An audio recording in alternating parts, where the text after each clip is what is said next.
طرف ہندوؤں کی ایک عظیم تیرتگاہ اور مقدس شہر ہے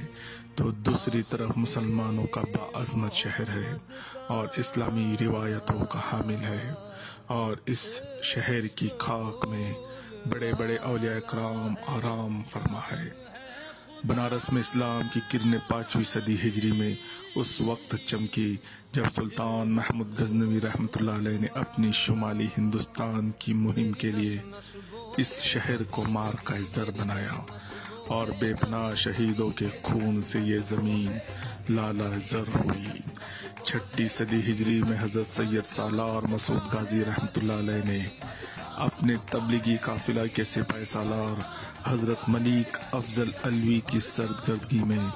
بنارس میں مجاہدینوں کا ایک قافلہ روانہ کیا، جو یہیں کے ہو کر رہ گئے اور اسلام کو فروغ و تقویت بخشی۔ 7ویں صدی ہجری میں حضور خواجہ غریب نواز رحمۃ اللہ علیہ نے اپنے خلیفہ خاص حضرت خواجہ نعیم احمد کابلی کو اس شہر میں روانہ کر کے بنارس کی عوام کو برکات اور فیوزات سے نوازا۔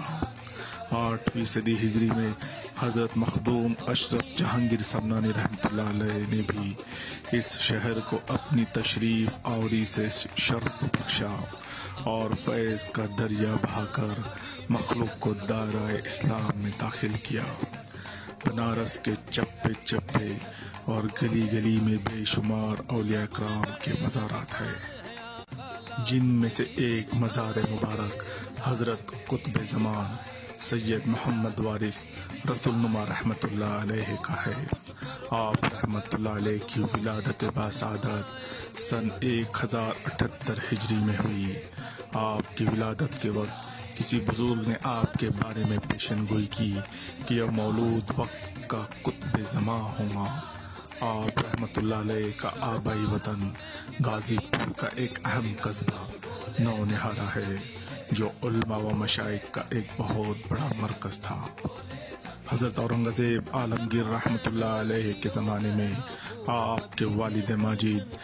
حضرت سید قاضی عنایت اللہ بنارس کے قاضی تھے۔ اس تقریب سے آپ بھی والدین کے ہمراہ بنارس ہی میں تشریف رکھتے تھے۔ آپ رحمۃ اللہ علیہ صحیح نسب سادات میں سے ہے، چنانچہ آپ کا نسب 33 واسطوں سے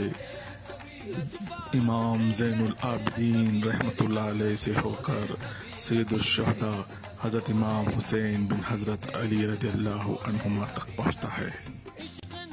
آپ رحمۃ اللہ علیہ کی عمر ابھی 7 سال کی ہی تھی کہ اس وقت سے عشق رسول صلی اللہ علیہ وسلم آپ سے نمایاں ہوا۔ مکتب کے ہم عمر طلبہ عشقیہ مضمون کے اشعار پڑھتے تو آپ فرماتے تھے کہ ہمارا محبوب تو بس رسول خدا صلی اللہ علیہ وسلم کے علاوہ اور کوئی نہیں ہے۔ اسی کم عمر میں ہی آپ نے یہ معمول کر لیا تھا کہ دیدار رسول صلی اللہ علیہ وسلم کے لیے اوراد و وظائف میں خلوت میں مشغول ہو جایا کرتے تھے، اور نبی کریم صلی اللہ علیہ وسلم کی بارگاہ میں عاجزانہ درخواست کیا کرتے تھے۔ 2 برس کے مستقل تڑپ اور شوق سے آخر آپ کو رسول اللہ صلی اللہ علیہ وسلم نے اپنے جمال جہاں آرا کے دیدار سے مشرف فرمایا، اور آپ رحمۃ اللہ علیہ کی تسکین فرمائی، اور بار بار آپ کو یہ سعادت نصیب ہوئی۔ طالب علمی کے زمانے میں جب آپ کا حال کسی پر ظاہر نہ ہوا تھا تو ایک دن آپ کے استاد ملا محمد علی حروی رحمۃ اللہ علیہ، جو اپنے دور میں تمام دینی اور فقہی علم میں بڑی ممتاز حیثیت رکھتے تھے، آپ سے حقہ بھر کر لانے کی فرمائش کی۔ آپ نے چلم درست کی اور حقہ تازہ کرنے کی غرض سے صحن کی طرف گئے، اور شیشے کا حقہ آپ پتیلی پر رکھ کر پانی کا اندازہ جو کرنے لگے تو خدا شناس آنکھوں سے خدا جانے آپ نے کیا دیکھا کہ محویت کا عالم طاری ہو گیا۔ جب واپس لوٹنے میں دیر ہوئی تو استاد نے خود آ کے دیکھا کہ آپ کے ہتھیلی پر حقہ رکھا ہوا ہے اور آپ رحمت اللہ علیہ نظر گڑائے ہوئے دوسرے عالم میں محو ہے، اور آپ کے سر سے لے کر آسمان تک نور کا ستون روشن ہے۔ یہ ماجرا دیکھ کر استاد جو خود بھی سالکین میں سے تھے، آپ کے مقام اور حقیقت کو پہچان لیا، اور 2 سال کی مدت میں آپ کو اصول، تفسیر، حدیث اور دیگر علوم معروجہ، منطق و حکمت و فلسفہ پر عبور حاصل کرا دیا۔ جب آپ رحمت اللہ علیہ 12ویں سال میں ہوئے تو ارشاد نبوی صلی اللہ علیہ وسلم پر عمل کرتے ہوئے آپ نے سید شاہ رفیع الدین قادری رحمت اللہ علیہ کے دست مبارک پر بیعت کر کے سلسلہ عالیہ قادریہ میں مرید ہوئے۔ آپ رحمت اللہ علیہ نے علوم ظاہری سے فارغ ہونے کے بعد درس و تدریس، ہدایت و ارشاد کا سلسلہ جاری کیا، اور مذاق کے وقت کو مد نظر رکھتے ہوئے منطق و فلسفہ کی بھی تدریس کی۔ آپ کے والد ماجد قاضی بنارس کی وفات کے بعد آپ نے قاضی کا عہدہ قبول نہ فرمایا، اور بنارس میں رہ کر خدمت خلق و تبلیغ دین و تدریس کا کام انجام دینے لگے۔ آپ رحمت اللہ علیہ کی عادت مبارکہ تھی کہ آپ پیر کبھی نہیں پھیلاتے تھے، اور چنانچہ سوتے بھی تھے تو دونوں زانو ہو کر سوتے، اور فرماتے تھے کہ حق تعالیٰ کے حضور بے ادب رہنا مناسب نہیں ہے۔ آپ کی داہنی ہتھیلی پر وسط باریک کے نیچے سبز نشانوں میں سرور کائنات نبی کریم صلی اللہ علیہ وسلم کا نام مبارک قدرتی لکھا ہوا تھا، جس کو ہر شخص آسانی سے پڑھ لیتا تھا۔ آپ رحمت اللہ علیہ کے بدن مبارک سے مشک کی خوشبو آتی تھی، اور جس چیز پر آپ کا ہاتھ پہنچتا تھا وہ خوشبودار ہو جاتا تھا۔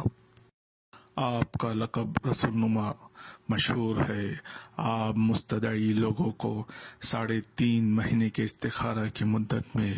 حضور نبی کریم صلی اللہ علیہ وسلم کی زیارت کی سعادت حاصل کرواتے تھے۔ 11ویں شریف کے دن یعنی 11 ربیع الثانی 1166 سن ہجری میں 98 سال کی عمر میں آپ رحمت اللہ علیہ نے اس دار فانی سے دار بقا کی طرف کوچ فرمایا۔ آپ کے وصال کے بعد لوگوں نے بنارس کے ایک بزرگ کو دیکھا کہ بہت اضطراب سے زمین کو دونوں ہاتھوں سے پکڑے ہوئے تھے، اور فرما رہے تھے زمانے کا قطب دنیا سے اٹھ گیا، اور زمین کو سخت زلزلہ ہے، اور اس کا قائم مقام منتخب ہونے پر زمین کو سکون ہوا۔ آپ رحمت اللہ علیہ کے 17 خلفاء ہوئے، جن میں سے 4 صاحب مثال اور 2 مکمل گزرے ہیں، جن میں تاج العارفین شاہ محمد مجیب اللہ قادری فولواروی رحمت اللہ علیہ خواص قابل ذکر ہے۔ اللہ تعالیٰ کے بے شمار رحمتیں ہو آپ پر، اور آپ کے صدقے وسیلے سے ہماری بے حساب مغفرت ہو۔